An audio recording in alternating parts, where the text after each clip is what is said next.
Bonjour à tous, une signature pour l'histoire vous rapporte la partition émotionnelle de Jane Austen, une femme étonnante, surprenante. Elle écrit des livres incroyables avec des protagonistes d'une grande liberté, d'une grande richesse, mais finalement se contente, elle, de peu et vit par procuration au travers d'eux. C'est une personne organisée qui a besoin de repères pour évoluer. Ouais, c'est important pour elle. Cette mesure de sécurité la rassure et lui autorise une certaine confiance en ce qu'elle peut entreprendre, faire ou dire. Elle aime à préparer le terrain. Jamais elle ne s'aventure au-dedans de quoi que ce soit sans avoir anticipé les tenants et les aboutissants. Elle possède une belle capacité d'écoute, mais ne manifeste pas l'envie d'aller vers l'autre et d'être en empathie. Non. Ceci lui sert là aussi à anticiper les réactions de l'autre, des autres, et à savoir quoi faire ou dire, le cas échéant. Mais écouter les jérémiades ou les confidences pour interagir n'est pas son fort. Elle ne se sent pas à l'aise. Elle utilise néanmoins ce qu'elle perçoit, entend, pour structurer ses protagonistes et leur donner des profils psychologiques cohérents et riches, intenses. Elle a pour habitude de rester dans le rang, non pas qu'elle soit docile, mais pour tout simplement faire et évoluer tel qu'elle l'entend. Et si on y regarde de plus près, ce sont ces personnages qui se sentent libres ou peuvent finalement se confronter à la vie à leur guise. Elle a reçu l'éducation rigoureuse et n'aime pas attirer l'attention sur elle de toute façon.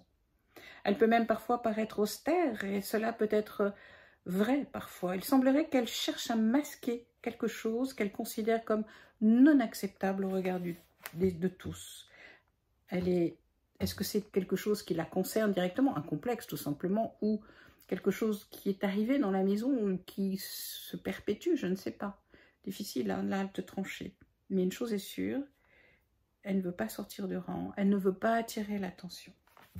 Elle est travailleuse et consciencieuse, c'est pour elle d'une grande importance. Elle a besoin d'un lieu qui soit à sa mesure et qui la rassure, un peu comme sa bulle, une bulle.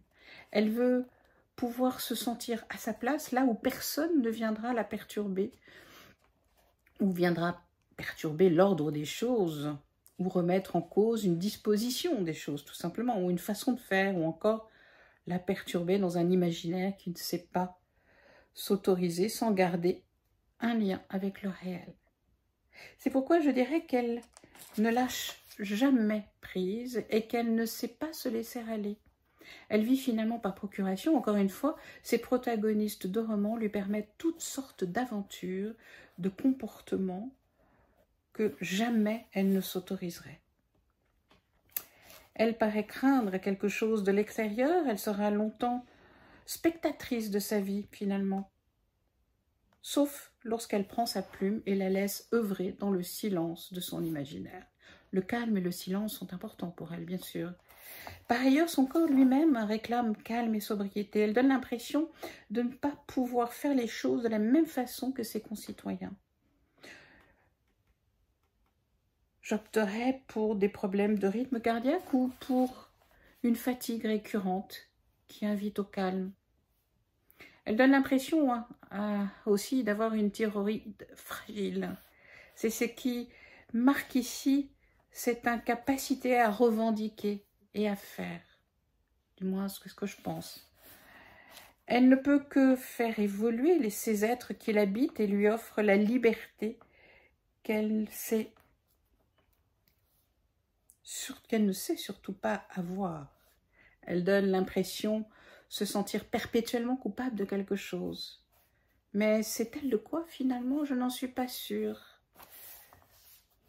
Non, j'ai le sentiment que Jane a toujours cherché à retrouver quelqu'un.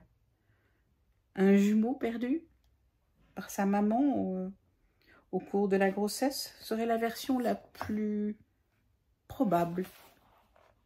Aujourd'hui, Jane pourrait faire une incroyable journaliste, témoin de son temps et de ses concitoyens, mais finalement, apporter son aide à les plus démunis serait aussi source d'apaisement pour elle.